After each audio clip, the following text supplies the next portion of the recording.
El sol se colaba entre los magueyes, tiñendo de oro las milpas. El aroma a tierra mojada y a tortillas recién hechas flotaba en el aire, mezclándose con el murmullo lejano del pueblo. No había prisas, solo el ritmo pausado de la vida, marcado por el canto del gallo al amanecer y el ulular del tecolote al anochecer. Las calles de adoquín guardaban historias de juegos infantiles, de risas que rebotaban en las paredes de adobe y de secretos susurrados bajo el cielo estrellado. Las familias se sentaban a la mesa, no con celulares, sino con miradas cómplices y el sabor de la comida casera que unía más que cualquier palabra.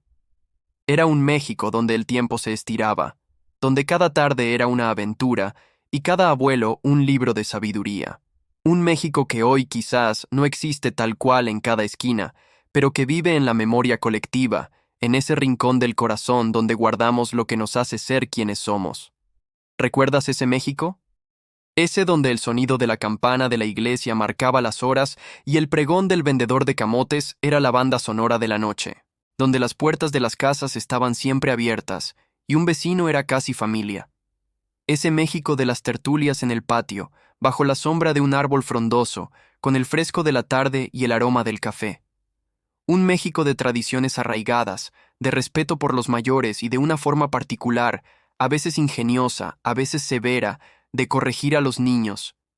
Un México que forjó generaciones, con sus luces y sus sombras, pero siempre con el corazón en la mano. ¿Te atreves a recordar cómo nos educaban entonces? Cómo la mirada de un padre o la frase de una madre podían más que 1000 sermones. Cómo la autoridad era incuestionable y las formas de disciplina, aunque a veces duras, eran parte del tejido social. ¿Qué tanto ha cambiado? ¿Qué de aquello pervive en nosotros? Cierra los ojos por un momento y deja que el recuerdo te lleve. Siente la brisa de aquel tiempo. Escucha los ecos de esas voces. Ese México, tan cercano y tan lejano a la vez, nos espera. Un viaje a las raíces de nuestra educación, a las formas en que nuestros padres y abuelos nos enseñaron el camino. Un camino que hoy, con otra mirada, nos hace reflexionar, sonreír y quizás hasta suspirar.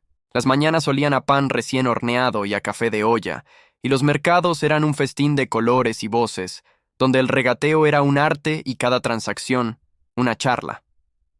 Los domingos eran sagrados, de misa y de paseo por la plaza, donde los niños corrían libres y los adultos compartían el chisme y la risa. Las noches de verano se llenaban con los cuentos de los abuelos, leyendas que volaban entre el crepitar de una fogata o la tenue luz de un foco. La vida se sentía en cada detalle, en cada gesto, en cada palabra no dicha. Un México donde la comunidad era una red que te sostenía, donde cada vecino era un cómplice en la crianza de los hijos, y la calle, una extensión del hogar. ¿No te parece que algo de eso se ha perdido en la prisa de hoy? ¿Que la sencillez de aquellos días tenía una magia que ahora nos cuesta encontrar? Este viaje no es solo recordar, es sentir de nuevo el latido de ese México que nos formó. Si estas imágenes, si estos sonidos que tejen el recuerdo, te erizan la piel y te arrancan una sonrisa nostálgica, es porque ese México sigue vivo en tu corazón. Aquí, en México al Día, no solo contamos historias, las revivimos, las honramos y las compartimos contigo, con cada persona que lleva en el alma el orgullo de nuestras raíces. Si sientes ese llamado profundo, esa conexión inquebrantable con lo que fuimos y lo que somos, entonces, este es tu espacio. Suscríbete. Únete a esta comunidad de almas que valoran cada rincón de nuestra memoria, cada anécdota que nos ha forjado. Tu suscripción es más que un clic, es un compromiso con la identidad, una promesa de que estas historias, estas costumbres, nunca se olvidarán. Es una forma de decir, yo también soy parte de ese México, y quiero que su espíritu perdure. ¿Acaso no te emociona pensar en todo lo que aún podemos descubrir juntos? En cada video, desenterraremos un pedazo de nuestro pasado, una joya escondida que nos recordará la riqueza de nuestra cultura, la fortaleza de nuestra gente y la peculiaridad de nuestras tradiciones.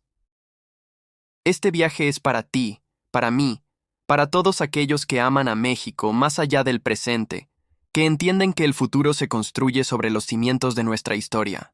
No dejes que estos recuerdos se desvanezcan. Ayúdanos a mantener viva la llama de la nostalgia, la reflexión y el orgullo. Dale a ese botón de suscribir y acompáñanos en cada paso de este recorrido por el México que nos hizo quienes somos.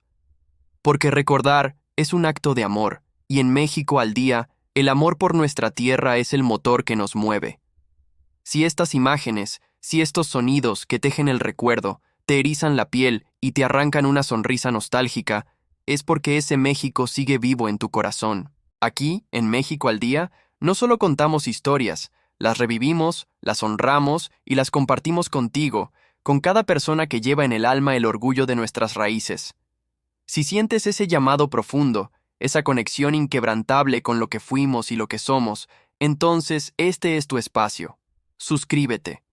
Únete a esta comunidad de almas que valoran cada rincón de nuestra memoria, cada anécdota que nos ha forjado. Tu suscripción es más que un clic. Es un compromiso con la identidad, una promesa de que estas historias, estas costumbres nunca se olvidarán. Es una forma de decir, yo también soy parte de ese México y quiero que su espíritu perdure. ¿Acaso no te emociona pensar en todo lo que aún podemos descubrir juntos? En cada video, desenterraremos un pedazo de nuestro pasado, una joya escondida que nos recordará la riqueza de nuestra cultura, la fortaleza de nuestra gente y la peculiaridad de nuestras tradiciones. Este viaje es para ti, para mí, para todos aquellos que aman a México más allá del presente, que entienden que el futuro se construye sobre los cimientos de nuestra historia.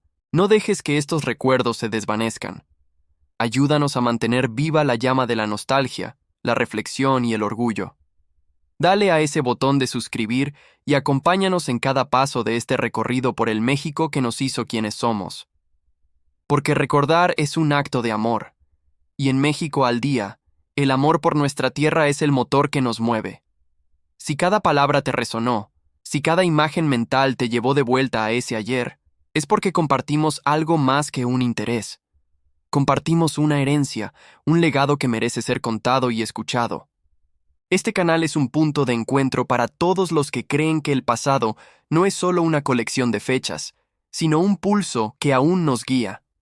¿Estás listo para ser parte de esta travesía, donde cada recuerdo es un tesoro y cada historia un puente entre generaciones? Tu apoyo nos permite seguir explorando esos rincones olvidados, esas voces silenciadas por el tiempo, para traerlas de vuelta a la luz. No es solo un video, es un pedacito de México que se despliega ante tus ojos, esperando ser reconocido. ¿Te atreves a sentirlo? Haz clic y déjate llevar. Pero si viajamos a ese México de antes, a ese país que olía a incienso y a tierra mojada, descubrimos que las formas de educar, de corregir, eran un universo aparte. Métodos que hoy nos parecerían impensables, que harían saltar las alarmas de cualquier institución, eran entonces la norma, el pan de cada día en hogares y escuelas.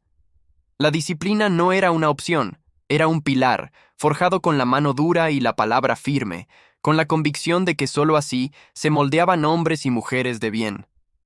¿Te imaginas un mundo donde la letra con sangre entra no era una frase, sino una realidad palpable? Donde el respeto no se ganaba con diálogo, sino con la autoridad inquebrantable de padres y maestros. Era un México donde un chanclazo volador era una advertencia seria, donde la mirada reprobatoria de la abuela bastaba para enderezar cualquier travesura. Un tiempo en el que los límites eran claros, a veces dolorosos, pero siempre presentes. La corrección era vista como un acto de amor, una inversión en el futuro del niño, una forma de asegurar que no se desviara del buen camino. No había manuales de crianza positiva, ni talleres de comunicación asertiva, había experiencia, tradición y una fe inquebrantable en que los mayores sabían lo que hacían. ¿Qué tanto nos ha marcado esa herencia? ¿Cuánto de esa disciplina, de ese miedo reverencial, sigue latiendo en nuestro subconsciente? Es fascinante ver cómo una sociedad puede transformarse en tan poco tiempo, pasando de la aceptación tácita de ciertos castigos a su condena absoluta. Hoy, la sola idea de algunos de esos correctivos nos estremece, nos parece una barbaridad, un atentado contra la infancia, pero en aquel entonces eran parte del paisaje cotidiano, de la banda sonora de la niñez mexicana. Las mamás y los papás no se cuestionaban si era lo correcto. Era lo que se hacía, lo que sus propios padres les habían enseñado. Era un ciclo, una cadena de transmisión de valores y de formas de entender la autoridad. Y lo más curioso es que, a pesar de la dureza, muchos de quienes vivieron esa época hoy recuerdan con una mezcla de humor y nostalgia esas cruzadas por su buen comportamiento. ¿Será que el tiempo suaviza los golpes y magnifica las lecciones? Este es el México que vamos a explorar, el de las 20 cosas que los papás mexicanos hacían para corregirnos. Un viaje al corazón de la disciplina de antaño, un espejo en el que podemos vernos reflexionar y entender un poco más de dónde venimos. Prepárate para un recorrido que te hará recordar, sonreír y quizá hasta cuestionar. Un México donde la corrección era ruda, pero la intención casi siempre era pura. Pero si viajamos a ese México de antes, a ese país que olía a incienso y a tierra mojada, descubrimos que las formas de educar, de corregir, eran un universo aparte. Métodos que hoy nos parecerían impensables, que harían saltar las alarmas de cualquier institución, eran entonces la norma, el pan de cada día en hogares y escuelas.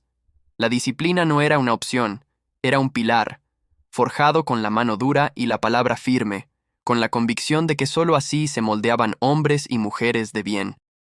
¿Te imaginas un mundo donde la letra con sangre entra no era una frase, sino una realidad palpable?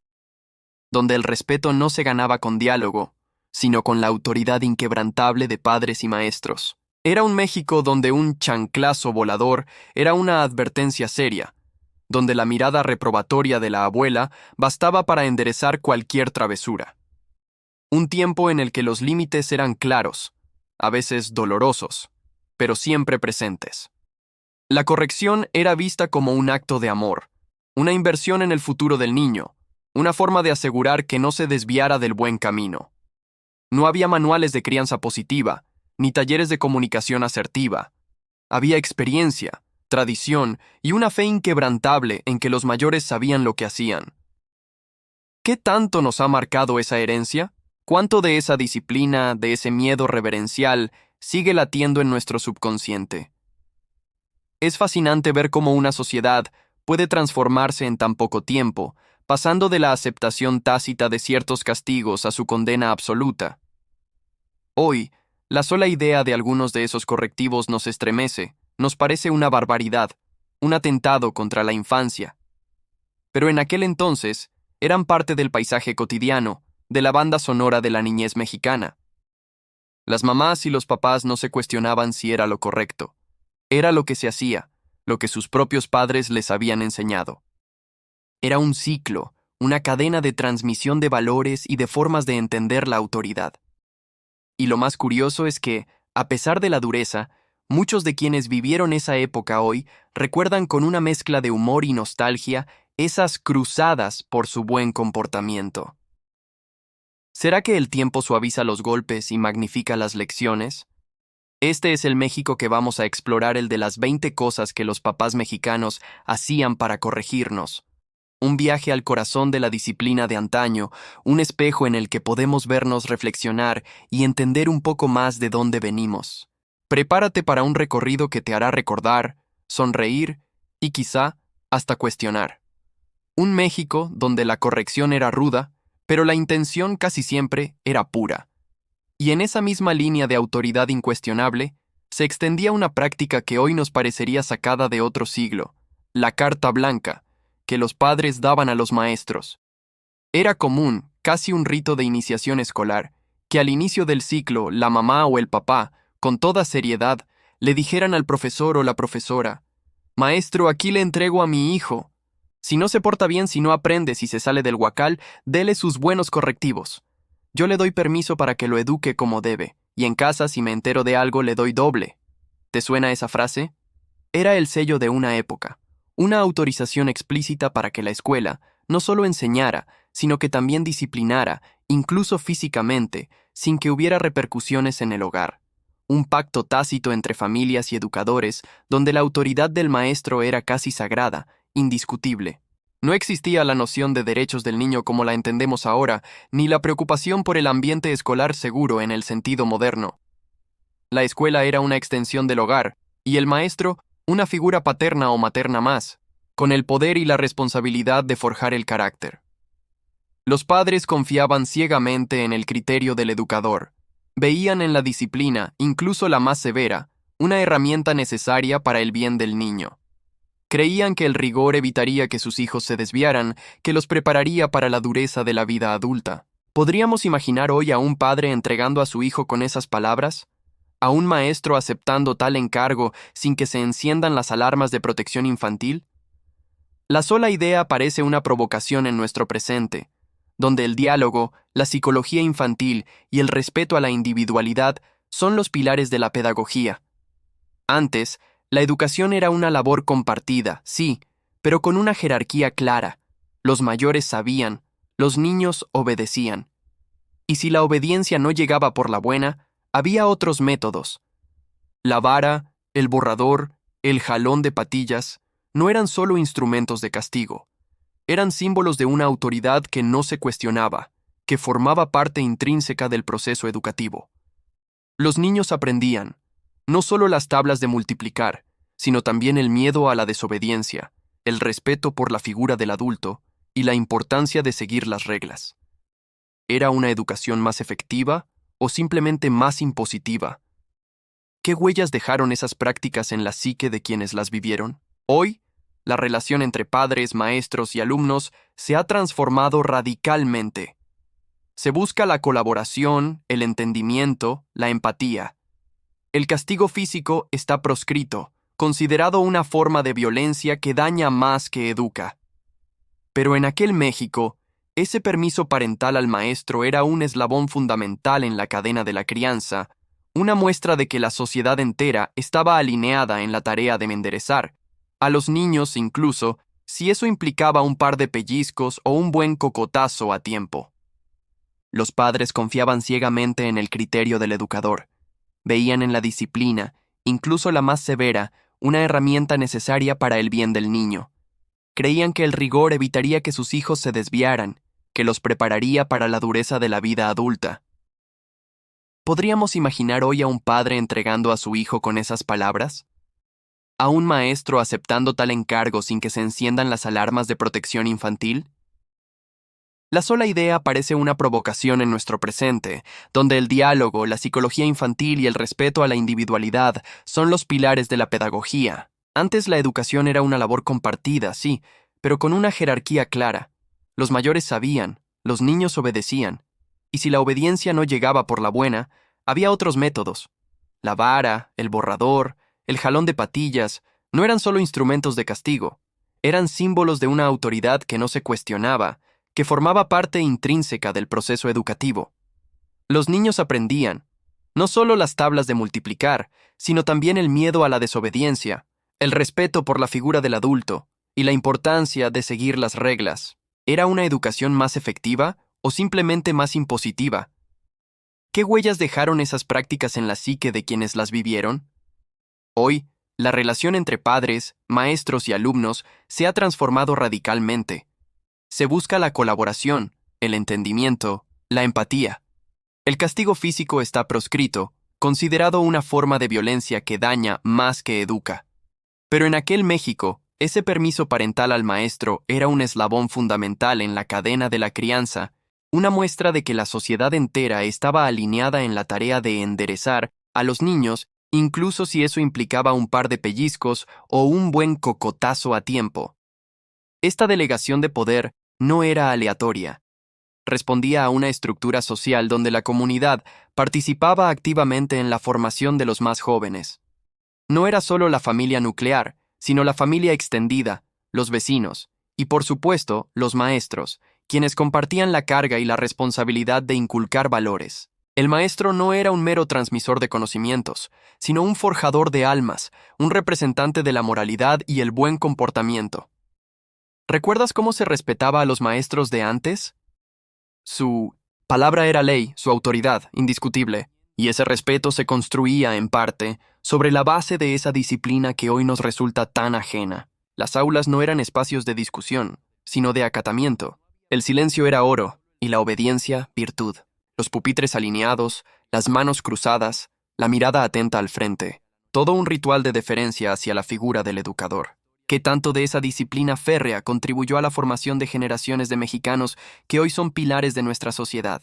¿O qué tanto, sin querer, sembró semillas de un miedo que aún nos cuesta desaprender? El contraste con la actualidad es abismal. Hoy, un maestro que se atreviera a levantar la mano a un alumno enfrentaría graves consecuencias legales y sociales. Se prioriza el diálogo, la resolución pacífica de conflictos, la comprensión de las emociones infantiles. Se busca empoderar al niño, darle voz, enseñarle a expresar sus necesidades. Pero en aquel entonces, la voz del niño estaba, en gran medida, supeditada a la de los adultos. Era un sistema que valoraba la jerarquía por encima de la individualidad, la obediencia por encima de la autoexpresión, un reflejo de una sociedad que, en su esencia, era distinta, con otras prioridades, otras formas de entender el desarrollo humano. Y este entendimiento nos ayuda a contextualizar no solo las prácticas de corrección, sino la mentalidad de toda una época. Y en ese contexto de autoridad delegada y respeto incondicional, las aulas se convertían en escenarios donde se ejecutaban una serie de correctivos físicos que hoy nos harían fruncir el ceño o incluso levantar una denuncia. ¿Quién no escuchó hablar de los jalones de patillas? Esa imagen del maestro, con el ceño fruncido, sujetando firmemente el cabello de la sien del niño y estirando con fuerza, mientras el pequeño sentía cómo la piel de su cabeza se tensaba, y con ella, la vergüenza y el dolor. Una lección que, más allá de la molestia física, grababa a fuego el límite de la desobediencia. O los borradorzazos, esas reprimendas directas y sonoras con el borrador de pizarrón que impactaban en la cabeza o los nudillos, dejando a veces una marca roja, un recordatorio visible de la falta cometida. Eran golpes secos, rápidos, diseñados para sorprender y generar una reacción inmediata de sumisión. ¿Te imaginas a un niño hoy recibiendo un golpe con un borrador por no saber la lección? La escena sería impensable, una afrenta a los derechos más básicos. Pero la lista de correctivos no terminaba ahí. Las nalgadas eran un clásico.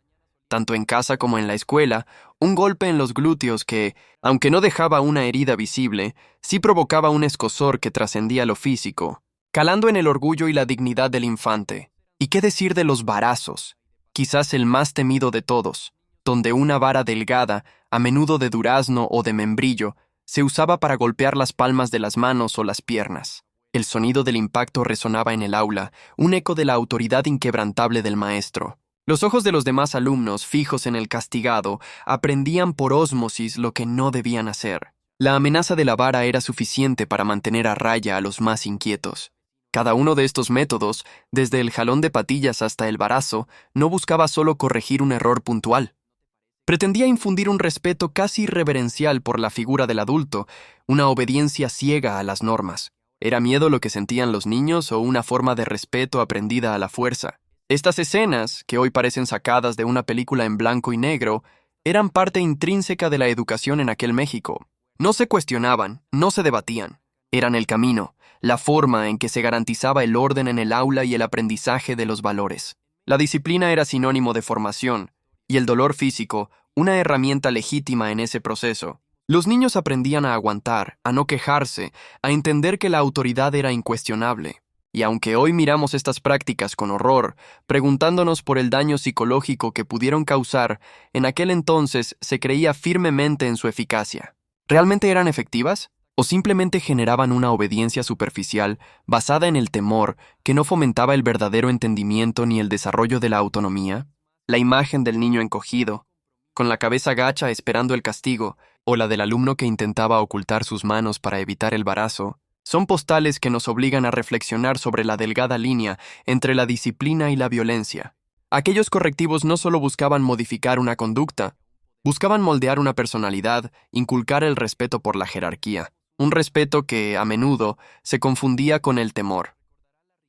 Estas escenas de castigos físicos en las aulas y los hogares no eran incidentes aislados, sino que formaban parte de un entramado cultural mucho más amplio, profundamente arraigado en la sociedad mexicana. La aceptación de la disciplina corporal era tan generalizada que, incluso en tiempos más recientes, en 2015, encuestas revelaban que un 38% de los individuos aún consideraban el castigo físico como un método válido para corregir a los niños. Esto nos habla de una herencia, de una costumbre que se transmitía de generación en generación, casi como un acto reflejo, sin mayor cuestionamiento. La mano dura no era vista como un abuso, sino como una herramienta necesaria, a veces dolorosa, pero siempre justificada bajo la premisa de enderezar al hijo, de inculcarle valores, de prepararlo para la vida. ¿No es sorprendente cómo una práctica que hoy tachamos de violencia era entonces una muestra de amor o de preocupación parental? El miedo jugaba un papel central en este esquema de crianza. No era un miedo paralizante, sino un temor reverencial a la figura de autoridad, una línea invisible que los niños aprendían a no cruzar. La amenaza de un sartenazo o un cinturonazo no solo buscaba detener una travesura en el momento, sino sentar un precedente, establecer un límite claro en la mente del niño. Se creía que el dolor físico, o al menos su inminencia, era el camino más directo para grabar una lección, para asegurar que el niño recordara y no repitiera el mal comportamiento. Este era un México donde la obediencia no se negociaba, se imponía, donde la disciplina no era un diálogo, sino una orden. Y en ese contexto, el castigo físico, en sus múltiples manifestaciones, era el lenguaje universal para comunicar las reglas. Esta aceptación social del castigo corporal se extendía a todos los estratos y rincones del país. No era una cuestión de clase social o de nivel educativo. Era una norma tácita que permeaba la convivencia familiar. Los refranes populares, la sabiduría ancestral, incluso las canciones, a menudo hacían referencia a la necesidad de la vara para educar.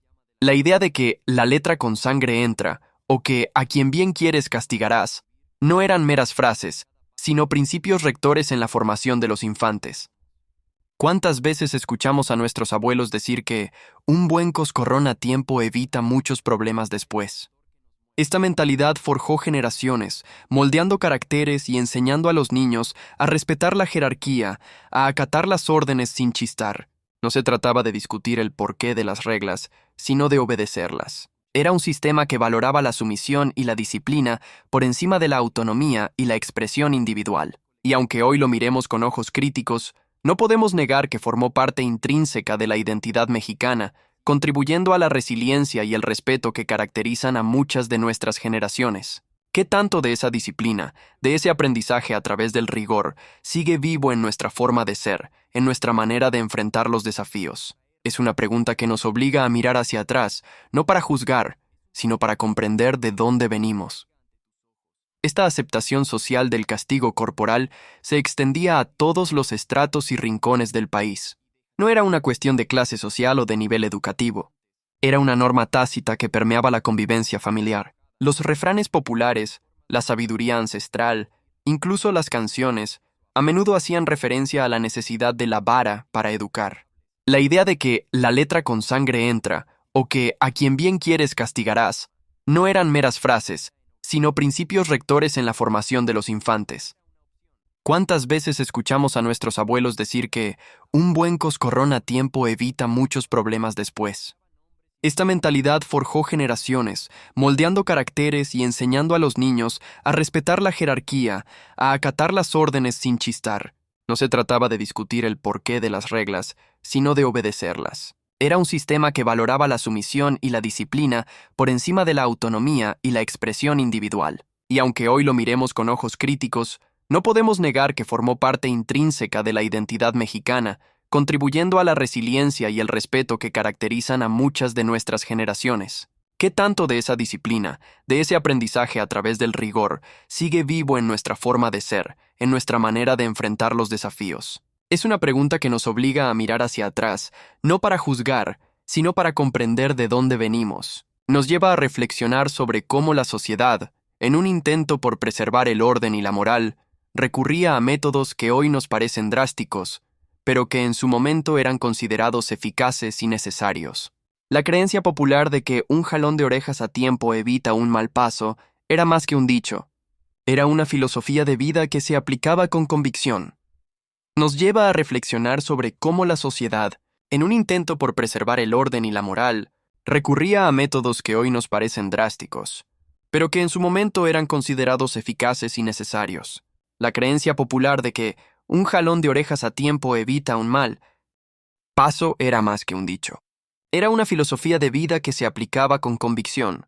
Sin embargo, más allá del castigo físico explícito, existía una dimensión psicológica, un sutil pero poderoso uso del miedo, que permeaba la educación y la disciplina. No solo era el impacto de la vara o el borrador lo que corregía, sino la constante amenaza, la posibilidad latente de ese correctivo lo que mantenía a raya a los niños. La mirada severa del padre, el silencio sepulcral que seguía a una reprimenda, la frase «espera a que lleguemos a casa», eran herramientas tan o más efectivas que el golpe mismo. ¿Cuántas veces una simple advertencia, cargada de la autoridad implícita de los adultos, bastaba para congelar cualquier travesura a medio hacer? Este miedo no era siempre un miedo a la agresión física directa, sino a la desaprobación, a la decepción, a la vergüenza pública ante la familia o el vecindario.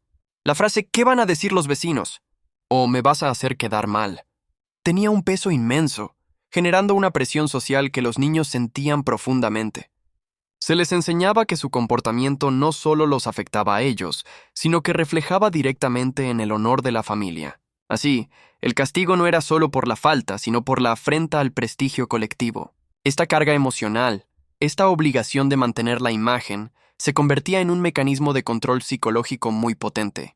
Los niños aprendían a anticipar las consecuencias de sus actos, no siempre por un entendimiento intrínseco del bien y el mal, sino por el temor al juicio y al posible castigo que vendría. ¿Era esta una forma de forjar un carácter fuerte o de sembrar inseguridades? En contraste con las pedagogías modernas, que abogan por el diálogo, la empatía y la comprensión de las emociones infantiles, aquel México fomentaba una obediencia basada en la jerarquía y la imposición. Hoy, se busca que el niño entienda el porqué de las reglas, que participe en su construcción, que desarrolle su autonomía y su capacidad de razonamiento moral. Se promueve la comunicación asertiva, el respeto mutuo y la validación de los sentimientos. Antes, la reflexión del niño era secundaria a su obediencia. La frase «porque yo lo digo» era la explicación final, el argumento irrefutable.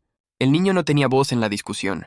Su papel era escuchar y acatar. ¿Qué impacto tuvo esta dinámica en la capacidad de las generaciones pasadas para expresar sus propias necesidades, para cuestionar la autoridad o para desarrollar un pensamiento crítico? La disciplina de antaño, tanto física como psicológica, buscaba una sumisión rápida y efectiva. Se creía que el niño, que no obedece, no sabe querer. Y esta creencia justificaba métodos que hoy nos parecerían contraproducentes para el desarrollo emocional y psicológico. La idea de que un regaño a tiempo es un cariño encapsulaba la paradoja de un amor que se manifestaba a través de la severidad. Los padres y maestros, con la mejor de las intenciones, creían que estaban preparando a los niños para un mundo duro, donde la obediencia y la resiliencia ante la adversidad eran virtudes fundamentales. Pero ¿a qué costo? ¿Cuántas heridas invisibles, cuántos miedos arraigados, cuántas dificultades para expresar emociones quedaron como legado de una educación centrada en el control y no en la libertad? Es una reflexión profunda que nos obliga a mirar con otros ojos nuestro propio pasado y el de nuestras familias. Esta dinámica de autoridad y miedo, tanto físico como psicológico, nos lleva a una cruda realidad. La violencia como método de crianza ha sido, y en muchos casos sigue siendo, una constante dolorosa en el tejido social mexicano. No hablamos solo de las palmadas o los jalones, sino de un espectro más amplio que incluye castigos corporales severos y humillaciones que dejan cicatrices invisibles. Las cifras son contundentes y nos obligan a confrontar este pasado y, en ocasiones, este presente. Se estima que hasta un 63% de los niños en México han experimentado algún tipo de violencia como método de disciplina, lo que incluye tanto el castigo físico como el trato humillante. ¿Te detienes a pensar en el impacto de un porcentaje tan alto? Más de la mitad de nuestra infancia ha crecido bajo la sombra de esta realidad. No se trata de juzgar a generaciones pasadas con los ojos del presente, sino de reconocer la magnitud de un problema que por mucho tiempo estuvo normalizado. La violencia no era percibida como tal, sino como una corrección, una enseñanza. La línea entre la disciplina y el maltrato era difusa, casi inexistente. Un golpe a tiempo, una humillación pública, un grito que silenciaba, todo esto se justificaba bajo el paraguas del bien del niño. La convicción de que así me educaron a mí y salí bien, se convirtió en un mantra que perpetuaba un ciclo, una herencia de dolor transmitida de padres a hijos. ¿Cuántas historias de infancias marcadas por el temor se esconden detrás de esa estadística? ¿Cuántos sueños se vieron opacados por la sombra de un castigo inminente?